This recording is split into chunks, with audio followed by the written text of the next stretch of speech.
Look, moving too bossy, we don't tread softly, but not flossy, the streets that taught me, moving too bossy, All right, you guys, so next story up. So let's talk about Angela Yee, who was on the Tamron Hall show recently, talking about her experience, you know, amongst other things, but talking about her experience on The Breakfast Club, okay?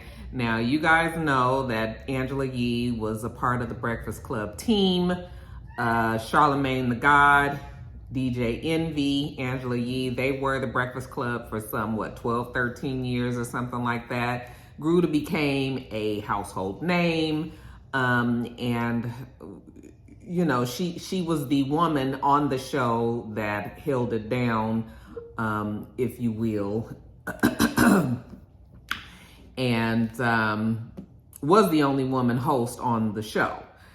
While she was sitting there talking to Tamron Hall, she was actually talking about her experience there and saying how sometimes it would be difficult to have to be in conversations with Charlamagne the God and DJ Envy because people would hold her responsible for some of the things that they said, especially if it had something to do with topics that might, you guys, if you listen to The Breakfast Club, you know that DJ Envy and Charlamagne the God can say things that are offensive to women. They can interview guests. They can interview guests that, they can interview guests and be a certain way with those guests, female guests in particular. And the listeners would actually hold Angela Yee responsible for either not taking up for the person, not speaking out for the person, not putting Charlamagne and Envy in their place. You know, she actually was blamed a lot for her actions on the show. I used to listen to The Breakfast Club in the mornings when I used to drive to work. And I can say that there were times when I know that she probably was uncomfortable with the topics and the things that they were saying. And then there were times that she, you know, kind of gleefully, willfully participated in the conversations and didn't check anybody because, you know, frankly, she kind of agreed with them. So there were definitely times. All that being said, I'm sure it was difficult for Angela Yee being in that position, you know, and the fact that being the only woman and the way that Envy and Charlamagne are, you know, I'm sure that it could be a trying place to be, okay? And again, she told Tamron Hall, you know, her being the only woman there. Well, after that interview, Envy voiced that he was kind of offended with, or just confused, I should say, with what she was saying, and that there were plenty of women on the Breakfast Club staff that make it happen. I think that Envy was being purposely obtuse, you know, because it's just sort of like, we all know that there had to be women that worked on the staff there, the production team, and other parts of the team that make Breakfast Club what it is. But I think that we all also knew that she was talking about on the air, like as the personalities that make up the Breakfast Club, she was discussing how difficult it was for her, you know. But I feel like Envy used that time to try to make her look bad. Now, you know, when they finally did break up and she left the show, they made it seem like it was on good terms and all of that. But if you guys have listened to The Breakfast Club for the last few years, you could see that there were definitely some tension between the three at different times, you know, between Angela Yee and Charlamagne, and then also Angela Yee and Envy. But I think that the biggest tension was really between her and Charlamagne. But, you know, they made it seem like it was one way, but I felt like Envy used this time to know, first of all, he knows that there are some women out there who ain't feeling Angela Yee like that. So I felt like he used that to be like, oh, there's plenty of women here, you know, and the women were offended by what she said, you know, to which she then had to come back and say, you know, I normally don't even address these kind of things, but she's going to clear. You know, obviously there were definitely women on the team that worked there, but when she was talking about the actual personalities on the show. Okay. And so I just felt like, yeah, Envy was using that as an opportunity to make her look bad, you know, because he was even like, you know, I'm hopefully, you know, she'll clear it up on her show and such and such. And I was just sort of like, you know, as much as I did enjoy listening to The Breakfast Club, Envy used to work my last nerve. It's funny because Envy got on my nerves more than Charlamagne the God, and I know a lot of people don't really see it for Charlamagne, but Envy was always just that one that I was just like, ugh. Since she's been gone, they've had a number of guest hosts on the show. Just recently, they had Portia Williams on there as a guest host. You guys know that Portia has experience on the radio. She was on the Ricky Smiley show for a long time. So, you know, she's comfortable in that environment. And actually I think that the radio is a good fit for Portia. She has that kind of personality for, you know, kind of talk show, radio show. Like, you know, she was on Dish on TV, and all of that I think is right up Portia's. That's a good spot for her to be. She was guest hosting on the show, and, you know, they, of course, put on the social media blogs basically how Portia was saying how, you know, she had a great time there with Charlamagne and Envy, and, you know, there were no issues, and, you know, even her being the only woman and blah-de-blah-de-blah. Jaylee's Corner had put on her Instagram, you know, can we even go by what Portia says, you know, just from her short time experience as a guest host on the show, you know, can we hold that against Angela Yee? And I was like, absolutely not. I mean, of course, you being a guest is totally different than you being an in-place person all the time. It's the same as like when you have somebody over your house, when they're a guest in your home, you know, you pull out all the stops, you do all the things for them because they are a guest. When they move into the home, it's a totally different thing. You know, now you live here. All right. So the approach to things is just a little different. And so whatever Portia had to say about that's not a correct read of what the environment might have been for Angela Yee when she was there. Interestingly enough, Portia was on the show and she was talking about her time on the Tamron Hall show.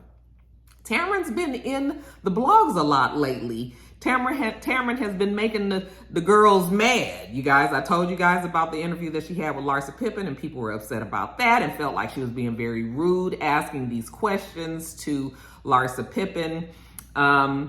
We've seen her get into some sort of confrontation with, what's the gospel singer name with the big glasses that Tyrese told everybody that she had pneumonia and set up a GoFundMe for? Kim Burrell, child. We saw her get into it with kind of Kim Burrell, and now Portia goes on to say that when she was on the Tamron Hall show that she did not feel welcomed. She felt like Tamron was combative and that she was acting like a, you know, kind of like a messy, you know, wannabe journalist. And, you know, Portia didn't like that, you know, and Charlamagne co-signed, said how Tamron seemed to be messy lately and all of that. And, you know, what I will say is Tamron Hall is a respected journalist. She went to school and acquired a degree to be a journalist. She is on the TV, even though she has this talk show. Before she was on the talk show, you know, we knew she was on the morning show.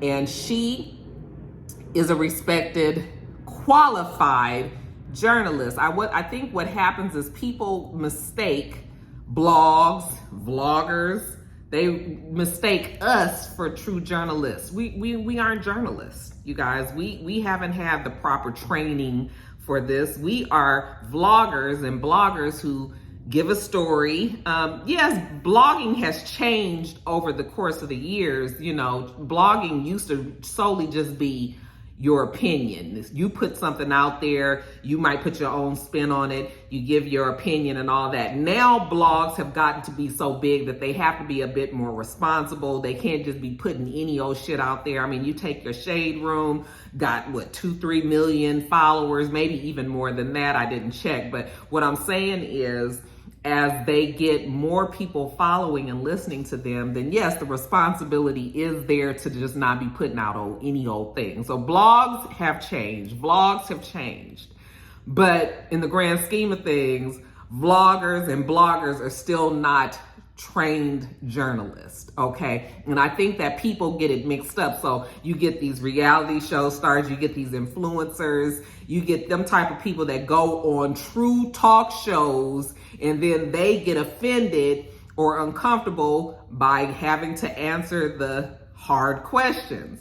You know, this person don't like you like a vlogger or a blogger do. You know, vloggers and bloggers, they know that their audience, you know, is going to like the, you know, if they get a fave from a reality show, then the bloggers are going to be nice to you because they know that that's what the viewers want to see and all of that. Tamara, I don't give a fuck about you. Tamara got her show is seen on a national network, and she knows that there's questions out there that people want the answers to, and she's going to ask them. What I will say, though, about Tamron, though, is you can always tell Blue is going to start barking soon, you guys, because Louie is right here. He's really just giving Blue the blues. I might have to put Louie up, but until I finish this. But you can tell when Tamron, like, doesn't like somebody. If I was to say anything about her style of interview, is when you can tell that she don't really see it for you. She's not really able to hide that. It was clear to me that she wasn't really feeling Portia like that, or maybe she felt a bit dismissive of Portia, and I think that that's what Portia was picking up on. You did kind of see that. But as far as Portia saying like she's acting like a journalist or something like that, so no, this lady is definitely a journalist, a well-respected journalist. You know, been in the room with some of the biggest journalists in the world, you know, including like Barbara Walters, who said that Tamron had what it takes to be, you know, a respected journalist and all of that. So yeah, we're not gonna really put too much into what Portia thinks about Tamron.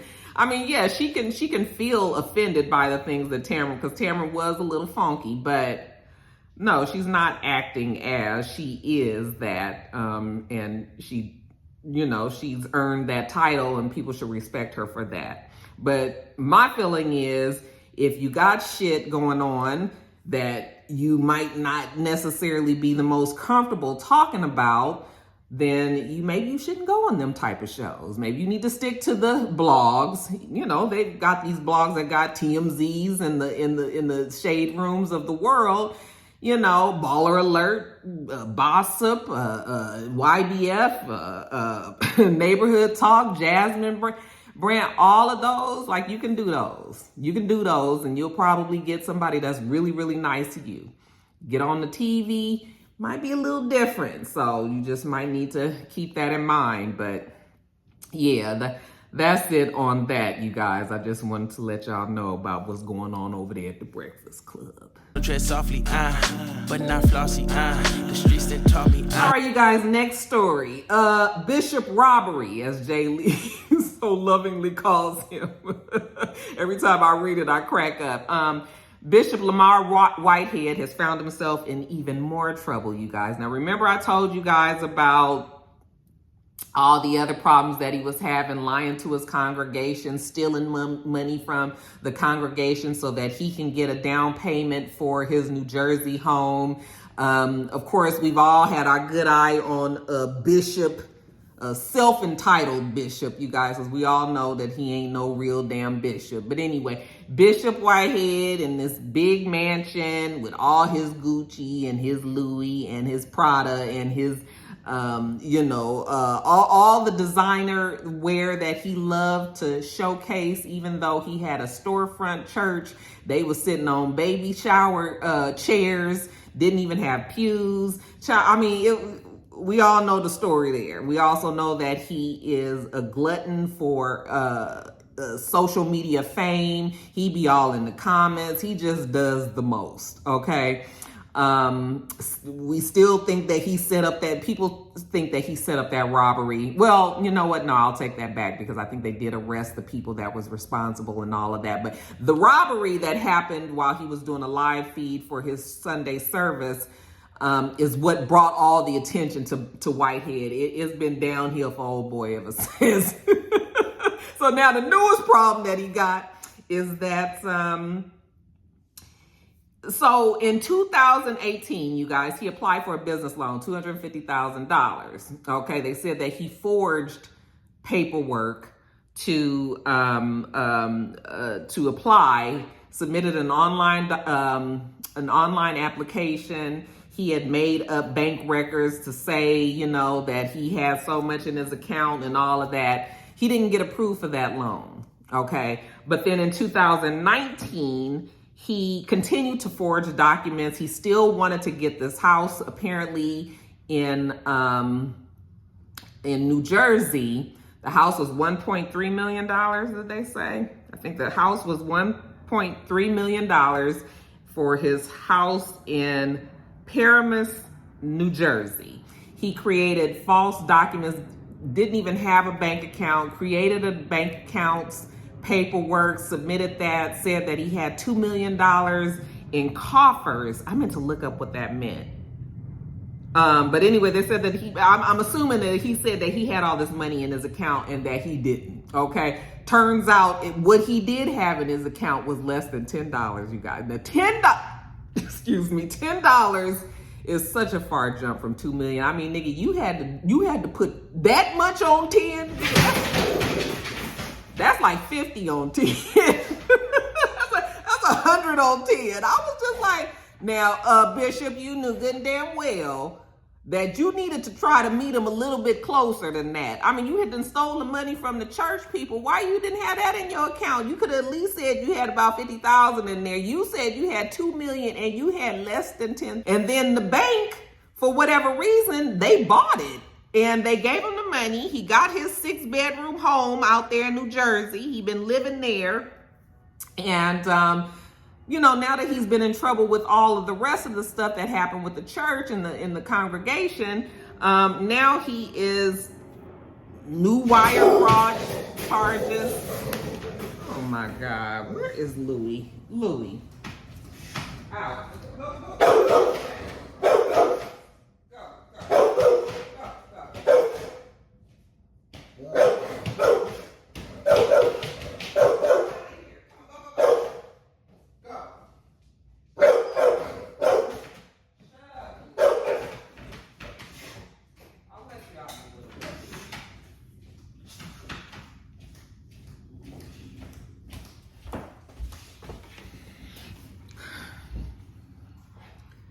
Child, I ain't gonna never get this done. But anyway, like I said, he had wire fraud charges, criminal allegations the feds brought against the 45-year-old pastor leader of Tomorrow International in December. Okay, they accused him of swindling a retired... so anyway, yeah, he had all kind of shit going on, and now we're gonna lump this on top of it. Bishop Whitehead is going to jail. I think he probably will be in federal prison because, you know, all this online wire fraud, emails, you know, all of that shit, that is like federal time. So I think that it's safe to say that he probably gonna be going to prison. They gonna line up these charges. You done lied to the bank and got money and bought houses and all that. It's about to all come crumbling down for old boy. So we'll see. We're gonna watch it play out in social media. He continues to maintain that he is innocent. And I guess when he has his day in court, then he'll be able to present or his lawyers will be able to present the evidence, and we'll see, you know, what comes of that. Just trying to get my nigga paid. We came from Section 8, and I knew I was at since the 2nd grade. Man, I swear my time is coming, cause I'm never late. Came from broken homes. And Bishop Whitehead, probably safe to say he's going to jail. Stop it, Blue. Stop it. Broken dreams are getting paid. Dollar bill. Listen close, this is not a drill. All right, you guys, next story up, your boy JaMorant. You know, these stories really just annoy me because you can have somebody that is so talented, that is such a staple in the sports world. You know, people love him. He's doing very well. His name is everywhere. You know, he's doing all the things. And for whatever reason, with all of that success, they still can't seem to get their ass out of the gang culture that, you know, they was either involved in or fascinated with when they was younger. Okay, JaMorant, here we go. Here we go with this situation. You know, he plays for what, Memphis Grizzlies?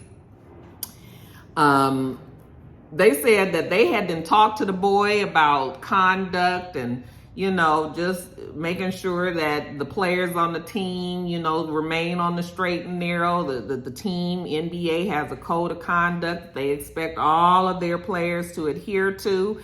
And this nigga turned around and after the game with the Denver Nuggets, then went to the strip club and was flashing, you know, got on social media and then flashed a gun. He flashing Crip signs, all of this. You are a millionaire basketball player. Why the fuck are you doing things like this? Do you not have any good sense? Okay. He probably was drunk.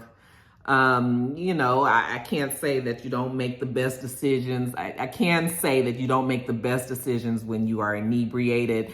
But it just sort of seems like, why don't you already know that there's certain things that you just really don't need to do? You's gonna have the gun. Why are we on video showing shit like that? How much fucking sense does that make? And then throwing up signs and all of that. Did you not think that people still gonna get it one day? They're gonna get it one day. That social media means that everybody in society can see it. Okay? So you flashing this shit at the strip club, that ain't just for us. Your people, your big bosses are seeing this too. And so, of course, now that they saw it, they suspended him. First, they were saying indefinitely. They didn't really know what they was going to do. First, then they said 2 games. Now it's up to 6 games. I think they're saying that he's not going to come back until March 17th or something like that. I don't know if that'll even get extended. But the bigger discussion is, like, are you on a basketball team and are you still involved in Crip activity? Like, are you involved in gang shit? Are you just fascinated by the look? Okay? Anybody that has been around any type of gang culture knows that when you're throwing up seeds and shit, that's like you're claiming a gang. Okay? And why would you do that when you know you got a check for $20,000 coming to you in a couple of days? Like, what are you doing? 30,000, 40, you know, and more than that, you know? So it's just sort of like, I will never understand it. But, you know, we've seen it. We've seen plenty of athletes just put their own fucking foot in their mouth and mess up their own shit by doing dumb stuff like this. Now, you know, he's young. He made a mistake. I'm not going to say that, you know, I'm not going to call him stupid. I'm just saying you doing stupid things, okay? And hopefully he learns from it. You know, hopefully he learns from this, that there's certain things you just need to let go. Like that guy said, what's his name? Steven Jackson or something, the one that has the podcast or whatever. Is just like, you need to make sure that you surround yourself with people who are not going to allow you to put your job in jeopardy. People who want the best for you. People who don't want to see you get in trouble and get kicked off of teams and lose money and all of that. Okay, when you around niggas who are jealous of you, who are, you know, don't care whether or not you keep this job, they think it's all funny, then this is the kind of shit happens. You know, you play clown games, you win clown prizes. Surround yourself with better people, okay? And, you know, we've had other people. Shaq came out and spoke out for him. I saw Paul Pierce the other day trying to say, I said, Paul, don't nobody need to be trying to get no advice from Paul Pierce crazy ass. Because Paul Pierce, he can't even talk. You know, this nigga's having all the bitches at the strippers at his house and, you know, he doing a live stream and smoking, people rolling joints in the background and all of this. It's just sort of like, yeah, Paul, thank you. I mean, we got it. Maybe it's the right message, the wrong messenger. But I just like, every time I hear about these stories with these sports players, I just be like, what is wrong with y'all? What is wrong with you guys? Stop it. Stop that mess. So yeah, Ja was, or Jay. What is it, Ja or Jay, you guys? Y'all know I be messing up them names. Mr. Morant, yeah, he found himself in trouble this week. Also, Mike Epps, he's another one, okay? We hear this story quite often too. He was going to the airport, had his bag. I'm assuming he probably carries this bag, all over with him, and forgot that he had a gun in there. Tried to go through TSA. Y'all know how that went. What are you barking at? Because Louis is up. So hush. Went through TSA and yeah, had the gun. So yeah, it's never good to bring a gun through TSA. Okay. And I thought that it was actually, I didn't even think that people actually could forget that. But one time Jada was going out of town and her friend actually had a, what did she have? A pepper spray? Not a pepper spray, a taser in her bag and had forgotten. She didn't end up getting arrested or anything because it's not illegal to have the taser or whatever, but they took it. But what I'm saying is, I'm gonna need everybody to check their damn bag before they get to the airport. Okay, that's all we need you to do, all right? Because why you creating extra problems for yourself? You got a damn gun going through TSA, like, yeah, So, I mean, I'm sure Mike Epps will probably, I'm sure he's going to be in trouble for it, but, he ain't going to jail or nothing like that. I'm sure he had a license to have the gun or whatever, but just the fact, they don't care if you have a license or anything. You are not supposed to bring a gun to the airport, okay? Like, this is federal government property, and, with all of the terrorism and all the things that happen, honey, the airport ain't playing with shit like that. So, yeah, check y'all bags. Make sure you ain't got no guns in your bag when you get there. Mr. Morant and Mike, it's been a lot for them this week. Gets hungry trying to get a meal. I've been in light, who gon' pay a bill? I've been in action, been in traction. All right, you guys, so next story up. Chaka Khan. So last week we didn't talk about it because I think she did this interview after I had already recorded my Top of the Blogs video. But remember a couple of weeks ago I was telling you guys that Rolling Stone had that 200 best singers list, and everybody was ranked in order, and there were some people that were upset, Celine Dion wasn't on there and other people weren't on there, and then other people that were included on the list, folks had problems with the fact that they weren't placed correctly. Those lists are subjective. That is not the gospel. Nobody is saying that this is a rule, that this person can sing better than that person.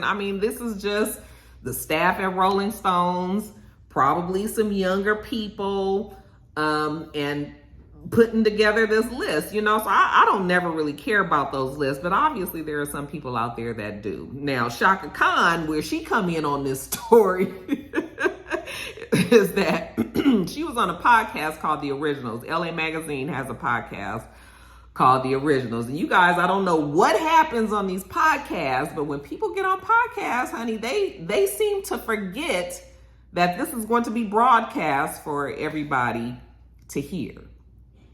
People have the loosest lips on these podcasts. It's just something about the environment. It makes people really just spill the tea.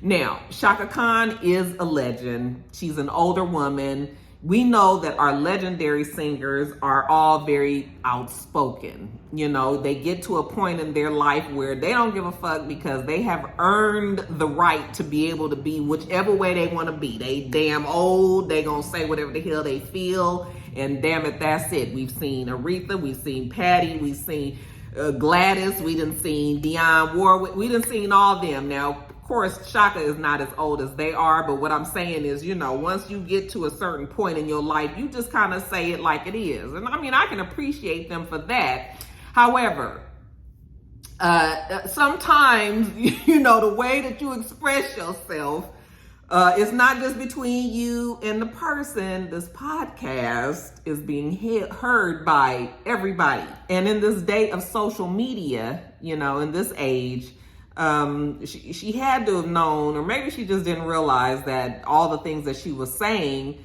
was going to make it to the blogs. So yeah, Chaka was quite shady. Talked about Mary J. Blige in that podcast and saying how, she has a friendship with Mary, and Ben told her a long time ago that Mary was flat in that song.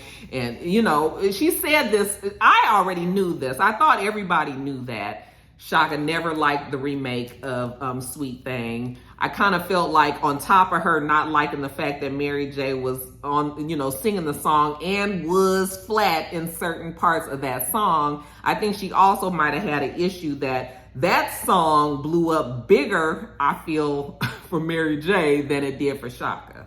Okay, so sometimes that's hard for the egos of people to take when another artist takes their song and blows it up, okay? I was just like, well, Chaka, maybe you should appreciate the fact that Mary took that song and blew it up. I mean, look at Dolly Parton had I Will Always Love You, but when Whitney Houston got a hold to it, that shit blew up to monumental levels. Dolly made a lot of money off of I Will Always Love You, but then I realized that maybe, well, no, I think Chaka did write Sweet Thing, or that's her song. So it seems like her Mary, even if, it wasn't Chaka's favorite version, it seems like Mary did do it, justice and helped her in some kind of way. But yeah, Chaka's always said that she didn't like Mary. But, in this interview, she was just very relaxed. So they talking about this 200 best singer list.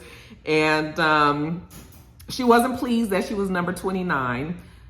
Chaka, in my opinion, definitely should have been higher up on that list, higher up than many people on that list. But what I do also know is that people today don't realize what an extreme talent Chaka Khan is, okay? She's done it to herself, because now when you see her perform, she's either drunk or high or a combination of the two, and doesn't sound like what she used to sound. Chaka's voice used to be mwah, back in the day. I'm talking about mwah, just one of them voices that just almost you were in awe of.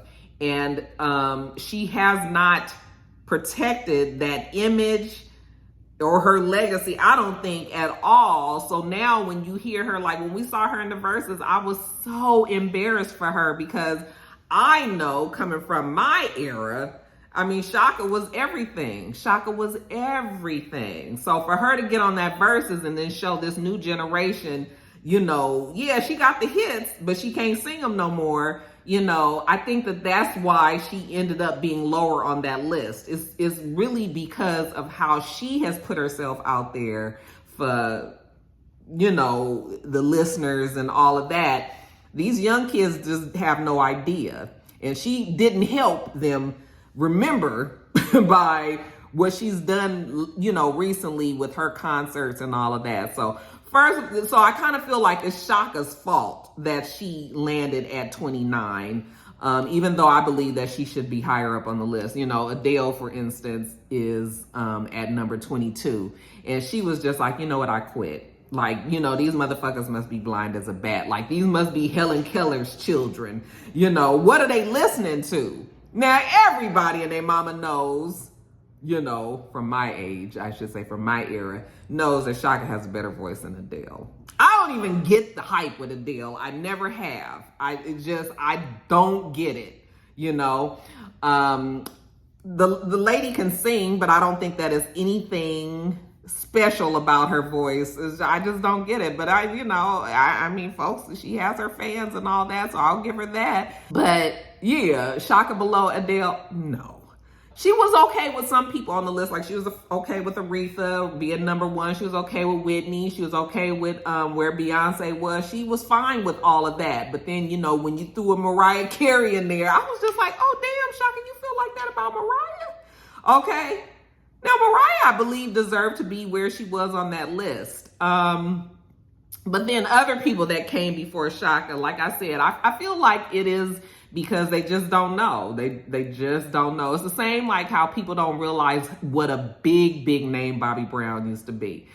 You can never really, you had to have been in that era to understand how large Bobby Brown was, because the stars don't get like that, with the exception of, you know, your few that get real big. But for the most part, people today don't have that type of celebrity that Bobby Brown had back when he was at his height, you know. So you had to be there to understand, and maybe that's what it is with Chaka too. But anyway, she was saying all kind of reckless shit as if everybody wasn't gonna hear it. Now that everybody done heard it, now she done came out with the apology. I was just like, Chaka, I mean, if you was gonna say it, stand on your word.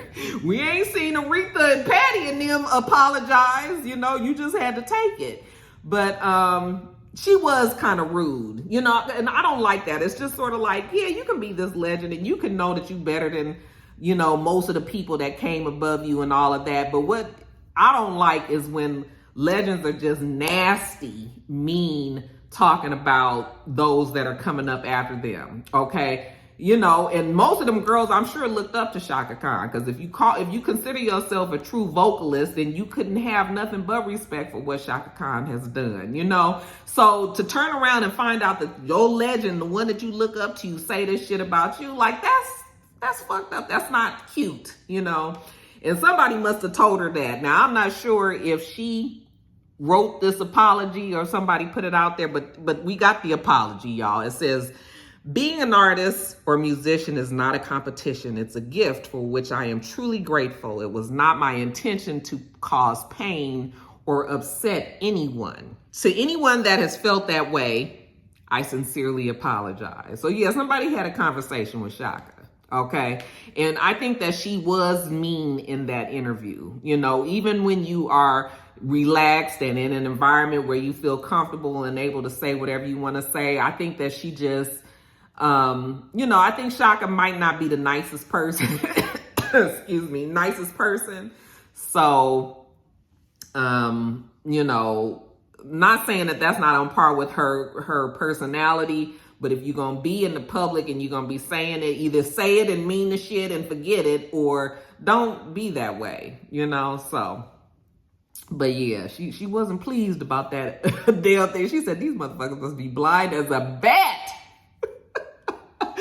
I said, yeah, Chaka, I agree. But these kids don't know you like we do. Okay, girl, stop being drunk and high, and then maybe people will be able to understand what kind of voice you had. No, they don't know it because you haven't shown it. And this is a microwave popcorn generation. You know, what the eye sees is what they believe, you know, and if you're going to put it out there, then that's what they see. And if the last few representations of Chaka was like how she was on Versus, yeah, they're not going to give it to her. They're not going to give it to her. So, I mean, she kind of did it to herself. But she said she's sorry, y'all. Y'all accept. Slacking, shining light but still be blacking, red lights will stop the action, grand to go even when it's slow. All right, you guys, in semi-white folks news, Tiger Woods' ex-girlfriend, Erica Herman, she said that she wants to throw out the NDA that she signed when she got into a relationship with Tiger Woods back in 2017, 2018-ish.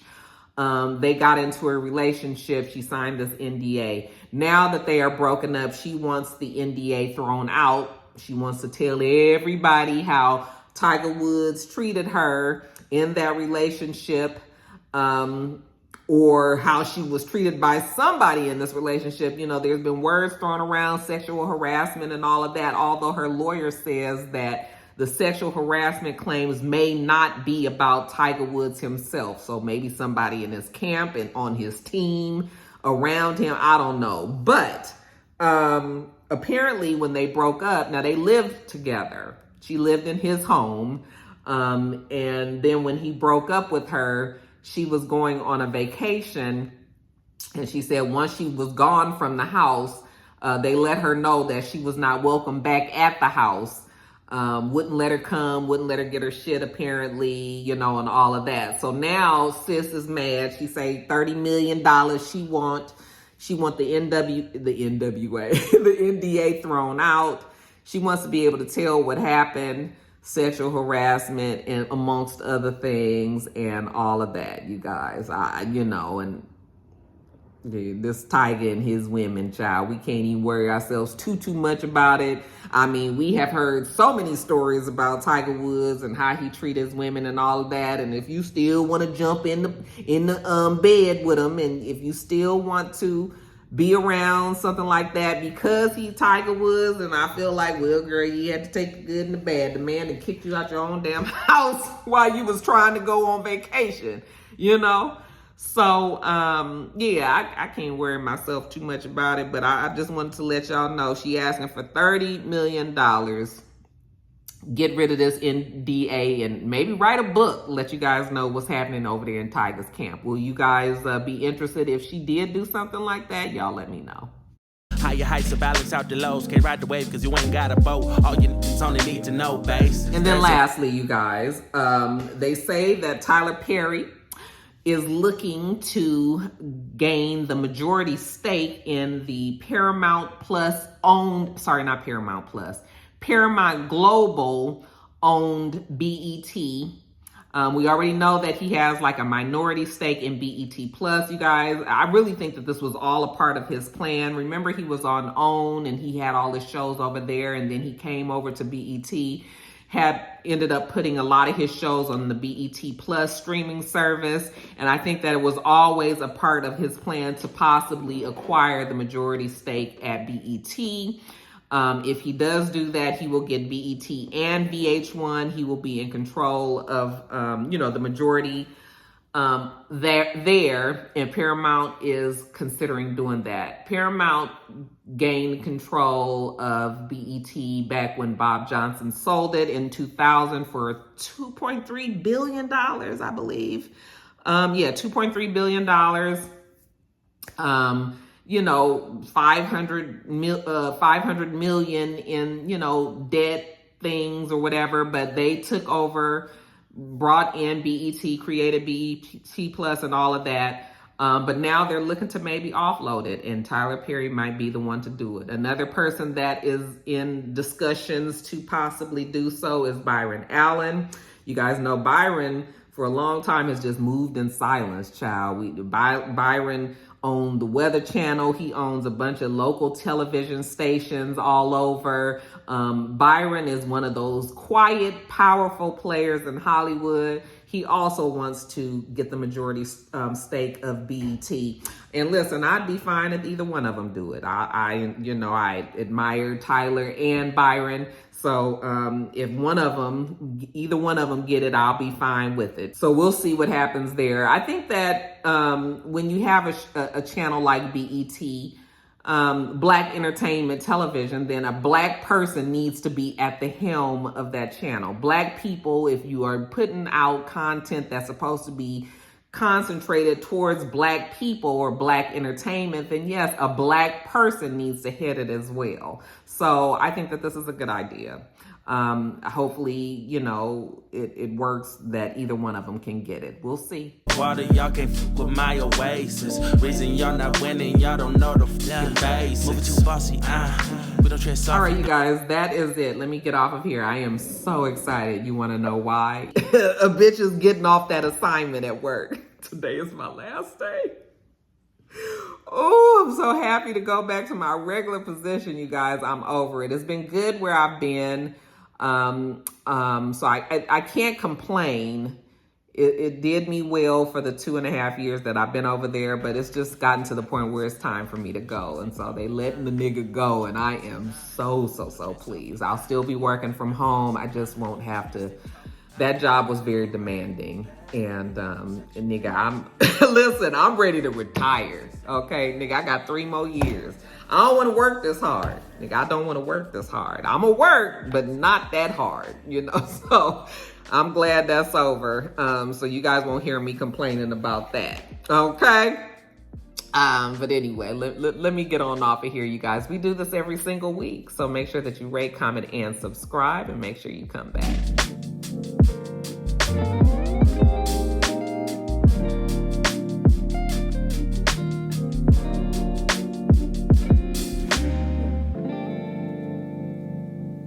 Until next time, rock stars. Bye.